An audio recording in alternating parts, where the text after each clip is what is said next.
नमस्कार, मैं हूँ शिखा और आप देख रहे हैं क्राइम अलर्ट का इमरजेंसी बुलेटिन। आज तारीख 5 नवंबर और देश खामोश है। आज का सूरज एक बार फिर खौफ की स्याही से लिखा गया है।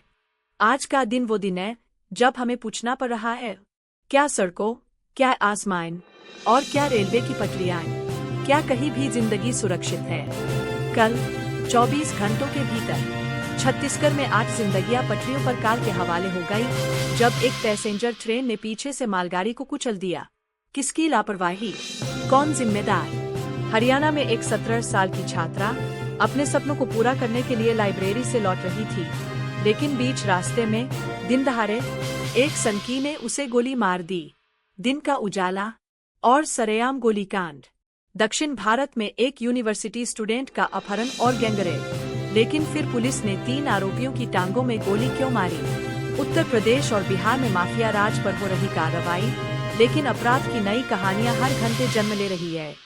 आज का बुलेटिन आपको झकझोर देगा। देश के 6 सबसे बड़े राज्यों में 30 सबसे खौफनाक वारदातें। होश संभालिए, क्योंकि यह है क्राइम अलर्ट का 30 पॉइंट बुलेटिन। शुरू करते हैं। तेज बीट। सबसे पहले रेलवे ट्रैक से आई उस खौफनाक खबर की बात जिसने देश को हिला दिया।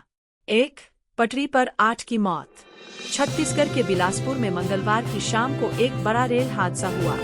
एमईएमयू पैसेंजर ट्रेन ने सामने खड़ी एक मालगाड़ी को टक्कर मार दी। इस हादसे में कम से कम 8 यात्रियों की मौत हो गई और 14 लोग गंभीर रूप से घायल हुए हैं।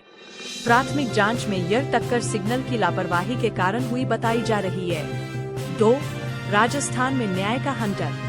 सड़क हादसों में लगातार हो रही मौतों पर राजस्थान हाई कोर्ट ने स्वतः संज्ञान लिया है। कोर्ट ने इसे चिंताजनक बताते हुए राज्य सरकार से पूछा है कि इन हादसों को रोकने के लिए क्या योजना है। यह सख्ती जयपुर में हुए उस दर्दनाक हादसे के बाद आई है जिसने 14 जानें ले ली थी। कोर्ट ने सरकार से जवाब मांगा है, आखिर कब रुकेगा सड़कों पर मौत का तांडव। 3 तेलंगाना में 27 घायल। तेलंगाना के करीमनगर में एक आरटीसी बस ने धान से भरे ट्रैक्टर ट्रेलर को पीछे से टक्कर मार दी। इस हादसे में बस ड्राइवर समेत 27 लोग घायल हुए हैं। यह घटना एक दिन पहले रंगारेड्डी में हुए उस भयंकर हादसे के ठीक बाद हुई, जिसमें 19 लोगों की मौत हुई थी। सड़क सुरक्षा पर कोर्ट की यह सख्ती बेहद जरूरी है। लेकिन अब बात उस अपराध की जो सबसे ज्यादा डराता है, महिलाओं के खिलाफ हिंसा। यह बताता है कि हमारा समाज कितना खोखला हो चुका है। 2 महिला सुरक्षा पर सवाल। 4 हरियाणा, दिनदहाड़े छात्रा को गोली। देश की राजधानी दिल्ली से सटे फरीदाबाद, हरियाणा में एक 17 साल पीजी की तैयारी कर रही छात्रा को एक कथित सिरफिरे आशिक ने दिनदहाड़े गोली मार दी। सीसीटीवी फुटेज में आरोपी लड़की का इंतजार करता दिख रहा है। छात्रा को कंधे और पेट में गोली लगी है, लेकिन उसकी हालत स्थिर है। पुलिस आरोपी की तलाश में जुटी है, पर सवाल यह है, क्या अब हमारे बच्चे दिन में भी सुरक्षित नहीं है? 5 तमिलनाडु, गैंगरेप और पुलिस का एनकाउंटर एक्शन। कोयम्बटूर में 20 वर्षीय पोस्ट ग्रेजुएट छात्रा के साथ कथित गैंगरेप के मामले में पुलिस ने 3 आरोपियों को गिरफ्तार किया।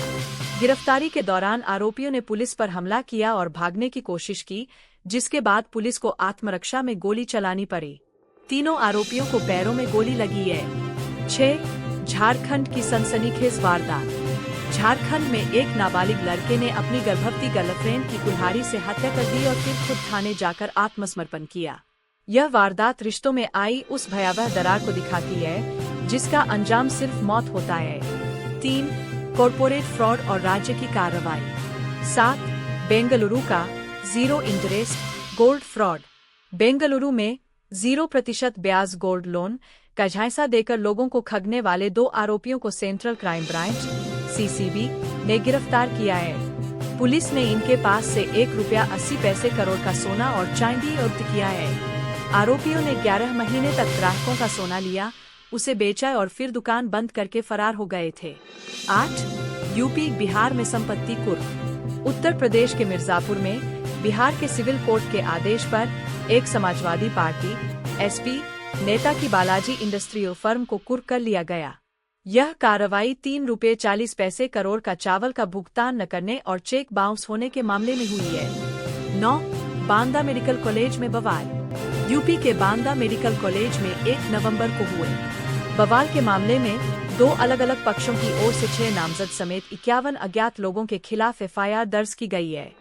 इस मामले में 4 जूनियर डॉक्टरों को 15 दिन के लिए सस्पेंड भी किया गया है। तो देखा आपने, आज का क्राइम अलर्ट बुलेटिन एक बार फिर साबित करता है कि कानून का राज और पब्लिक सेफ्टी दोनों ही बड़ी चुनौतियों से जूझ रहे हैं।